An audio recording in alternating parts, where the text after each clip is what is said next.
Defense was good except for McMahon.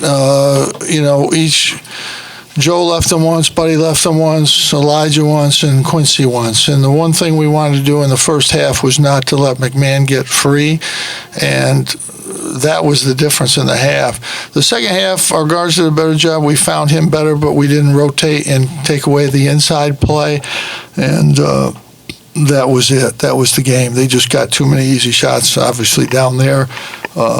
Their defense was good the whole game. I thought their defense was just better than our offense. I think they're a really good team. I think they've got a chance to beat anybody. And tonight we just weren't good enough in the second half, defensively or offensively. Questions? Jim, what would you attribute Elijah Hughes' struggle to tonight? I thought they did a good job on him defensively. They just did. They made it hard for him to get by, and they just did a good job on him and Joe. They did a really good job on both of them. Marek, same thing. I thought they just did a good job defensively on those guys. The disappointment was our defensive breakdown in the second half. I think that was the one thing that was disappointing about the game. They're good. They're going to win a lot of games in here. I think we have to obviously play very well to beat them here. We played very well on the road. We played better on the road than we have at home overall, and we just didn't have it tonight in the second half especially. They were pressuring, and we just couldn't really get by and make a play. You know, a lot of stuff has been written, and so we're not tired. We don't have a tired guy out there. We're not good enough at the end of the game in the games we've lost to win. That's the bottom line. I wish we were better. I wish we were doing something wrong that we could correct, but we're just not quite good enough. These guys have fought hard. I mean, to go down to the wire at Florida State and Clemson and to win the 4 road games that we've won, I think it's tremendous for the tribute to this team, what they've done. But we're young. We're still making some mistakes that we can't make on both ends of the court. Obviously, Barama and Marek are getting in bad foul trouble, and that's not something that's going to help us. But they fought very hard. But the reason we aren't winning at the end of games is we're not good enough. Now, sometimes that's just the case. And, in fact, I think we played better in certain games at the end and won those games than we might have. But this group's played hard. They're trying. They're doing everything they can to win games. And I'm confident that they'll be ready to play and play hard the rest of the way. But we just haven't been quite good enough. Tonight was a big example of that inside. We just couldn't handle them inside in the second half. And their defense was just good, better than our offense was. But I think they're a top team, top 10, whatever you want to put them, and we're not.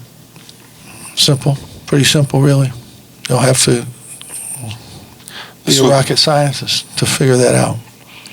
This was David Johnson's first start for them. How do you see him impacting that team down the stretch? I've seen him a lot. I think he's a good player. The guys that concern us are, Navarra and McMahon. Those are the guys that we're concerned about.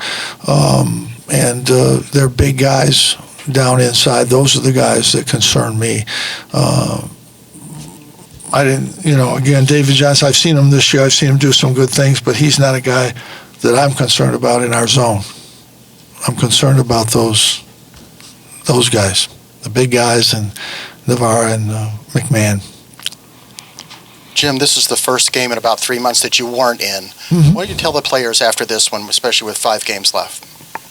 Get ready for the next game.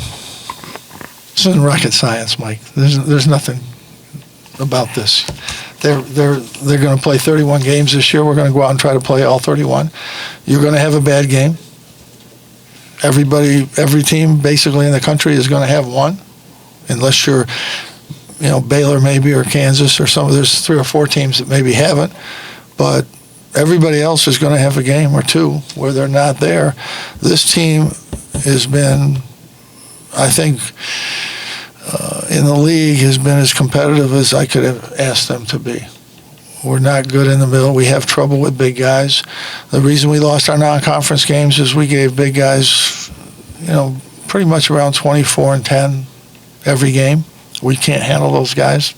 And, but we've played good at all the other positions and battled all year, and we'll battle. I don't know what will happen, but we'll battle every game we play. We got off to a slow start tonight, and then we kind of battled back, hung in there. But their defense just took us out of what we were trying to do in the second half, and the shots we got, we didn't make, and they hurt us inside. After the games in Brooklyn, you said it would take this team 15 to 20 games to kind of reach its full potential. I think we're at 26 now. How do you think the team's kind of... I think we played pretty well overall since the conference started. I think we've done what we could do. We're in the middle there. We've got 7 wins, and there's probably, 8 teams in our league that have got 6 or 7 wins, something like that. And we're right in that group. We're not better than that. We're not worse than that. We're right there. That's where we are. And I think they're playing about as well as they can play, given what the resources we have, the players that we have. I think they've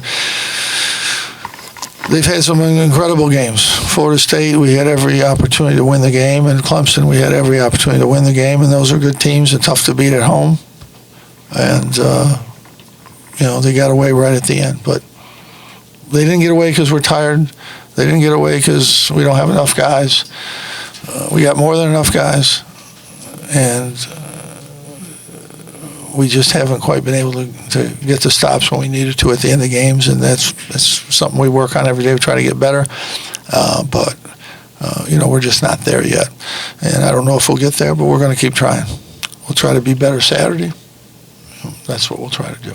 Jim, with the way they were guarding your 3 primary scorers today, is there a way to get anything else out of the other 2 positions, or how do you sort of... Yeah, we threw it to Marek, and he was 0 for 1 and had a couple turnovers. We threw it to Quincy. He turned it over twice in the offense. His offense is off the boards. That's where he catches it and puts it in. That's where he's good.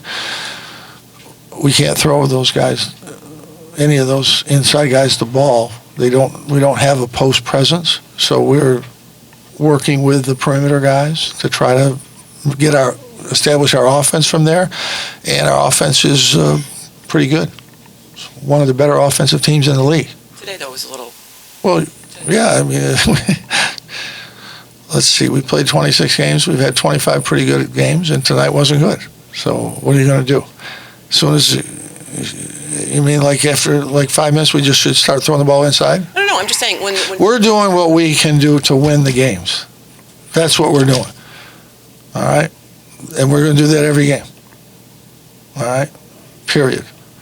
And it's interesting. I love this. I don't know where this guy, he's making a lot of money, Ken Pom. But when you start putting in print, they scored 25% against the zone against Buddy and 25% against this guy. I'm telling you right now, no one in this room, nobody that's doing Ken Pom knows who's at fault when somebody scores on us. No one knows. Not one person. Because it's how we're playing the zone at that time. We may have the center up, so if it gets down there, it's not the center's fault if they score inside. It's the forwards. If we have the center back and they score down there, it's the center's fault. If they score in the corner, it could be the forward, it could be the guard, it could be the center. There's no way to pinpoint who's at fault in our defense. Even when I look at it, it's hard sometimes because there's certain movements and certain plays and certain situations that there's really not any fault. It's just they got a shot that we couldn't defend. That happens in any defense, but especially in zones. But to think that somebody knows who's at fault when somebody scores against our zone is the craziest thing. I've never heard of this until this year. I've been in this a long time. I think I know a little bit about this game. I've never heard, well, this guy's 25% responsible for this, and this guy's 35%. Are you kidding me? I'm telling you, I could get a kindergartner who could tell you better than they can tell you who's responsible. I'm not looking at you. Are you paranoid? Didn't I look at you too? I didn't say you did. Somebody wrote it. I don't know who wrote it. But somebody also wrote that we're tired at the end of the games. We're not tired. These guys are not tired. The only guys that's a little tired is Quincy because he hasn't played as many minutes. But the guys that have been playing all year are not tired. Gillespie and Bay from Villanova play 40 minutes every night, hard as shit. Did they ever ask them about, are they tired? If you can't play 40 minutes in college basketball, then you're not in shape and you're not a good player. You get a 2.5 minute rest every 4 minutes. The whole game's changed. You can play as long as you want. And some people actually think, well, if he rests 2 minutes, that's going to make a difference. Are you kidding me? So 2 minutes, you sit Elijah down for 2 minutes. That's going to make a difference? He's going to be stronger because of that? No, that is myth, complete mythology. I don't know where that comes from. I mean, I know you got to produce stuff and all that, but let's try to stick to the reality. We lost this game because we couldn't stop them inside, and for good reason. They're pretty good. They're good passers, good shooters. They hit some key shots in the first half when we were in the game, and they're better than us. That's not hard. I mean, sometimes you just have to say that. I mean, I don't think we're rated in the top 10. Are we rated in the top 10 in the country? No, I don't think we are. I think they are. And they just came off 2 tough games. They're going to come in here tonight. You don't think they're going to be ready? They're going to be ready. They're going to go after it, which is what any good team would do coming home. But we're just not. We can hang there. This team has battled their tails off. Absolutely battled their tails off. At Florida State, at Clemson, those are 2 tough places to play. I think Clemson's beat Duke, Louisville, and somebody else at home. Besides us. Florida State, maybe? I don't know if it was Florida State? I don't remember. I'll take your word for it. If I say it and it's wrong, Mike will print it. So, I don't want to say it. I don't want to say that. If I make one mistake, it'll be in the paper. But I think Clemson's pretty good. We're down. We got the ball with 10 seconds to go, up 1. They made a good play at the end. We didn't. Our 2 big guys were fouled out of the game. That hurt. Florida State, we got a chance late in the game. They're really good, I think. I don't think they've lost at home. 1 game in 2 years, 3 games in 4 years. So we've battled hard. I'm happy with what this troop has done. They're doing everything they can to win. But, and we'll do everything we can win the last 5 games we play. That's all we can do. But there's some reason that they're not winning. Sometimes we're just not good enough. That's all. All right? Thank you, guys. I did want to get technical. Just for the heck of it.